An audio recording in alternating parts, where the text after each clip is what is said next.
Aš suprantu, kad nieko gali nesimatyti, veido šešėliai, bet balsas galisi vis tiek, sakant, kažką tai apsakyti.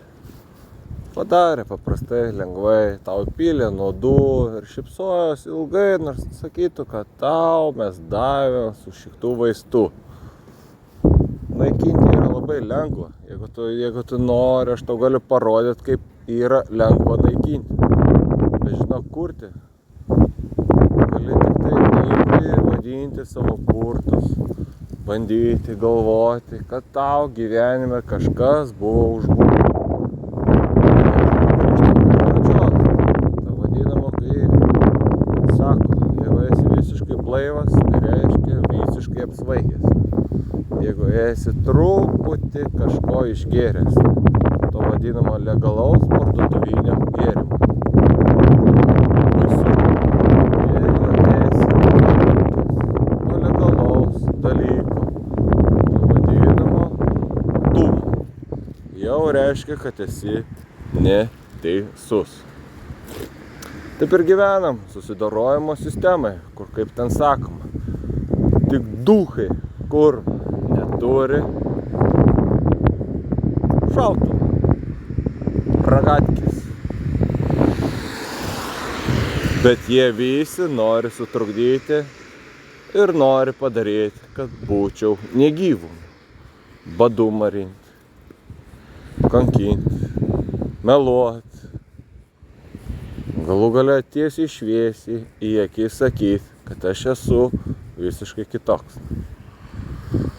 Nežinau, kam to reikia, kam tai padės, bet suprantu tik vieną, kad ir ką besakyčiau, man jis vien nepadės.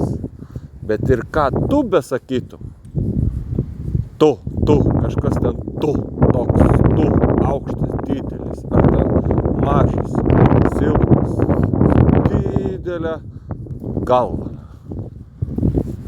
smegenų tūrių. Tu vis tiek darysi taip, kad aš nebelikčiau žmogumi. Niekas man nepadės, nes žinau tik vieną.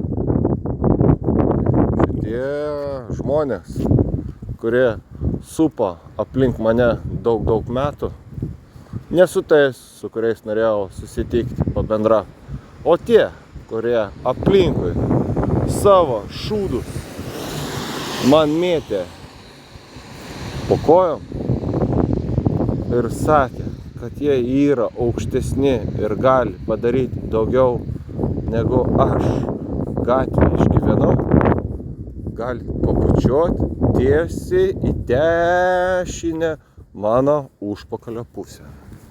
Sėkmės jums ir linkiu lygiai to paties. Tasgi buvo visiems normalu, kad vienintelis dalykas, ką galėjai padaryti, tai tiesiog sėdėti, nejudėti, nešnekėti, nekvėpoti ir nemirksėti. Sėkmės jums.